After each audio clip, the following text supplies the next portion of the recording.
দেশে এইসব হয়ে যায় রাত 2টা 3টার সময় খবর আসে এইচএসসি পরীক্ষা বন্ধ। কেন ভাই আপনাদের কেন 3টার সময় নিউজ দিতে হবে? রাতে 9টা বাজে আপনারা লাইভে যান নাই, রাতে আপনারা দেখেন নাই, দিনে আপনারা ছিলেন না। নটরডেম কলেজ এইচএসসি বন্ধ করার আগে তারা বন্ধ করে দেয়, ঢাকা কলেজ বন্ধ করে দেয়, আইডিয়াল কলেজ বন্ধ করে দেয়। আপনারা শিক্ষা উপদেষ্টা, আপনারা আইন উপদেষ্টা, আপনারা পরীক্ষা বন্ধ করেন না। আপনারা বলেন না পরীক্ষা চলমান থাকবে। কাদের নিয়ে পরীক্ষা দিবেন? আমরাই তো দেশের ভবিষ্যৎ, আমরাই তো ভবিষ্যৎ, তাই না? যারা মারা গেছে তারা আমাদের থেকে আরো ভালো ছিল, তারা আরো কিছু করতে পারতো। আপনারা আমাদের কথা ভাবতেছেন না, আপনারা ভাবতেছেন আপনাদের কথা। আপনাদের এইসব বলা আমার গলাটা ভাঙা ফেলা ভাই, দুইটা সেম কাজ। তার কারণ কি আপনারা কোনো নিউজই দিবেন না, সব কাটকুট করে ফেলবেন আপনারা। যদি ভাই আপনারাও ভাই কোরআনকে সাক্ষী রেখে আপনারাও মুসলমান, আপনাদেরও ধর্ম আছে, মুসলমান না হইলে আপনারা আপনাদের আল্লাহর উপর ভরসা করুন। আল্লাহ ছাড় দেয়, ছাইড়া দিবে না।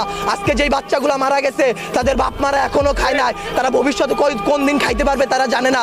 তাদের অভিশাপ যদি ভাই আপনাদের Likey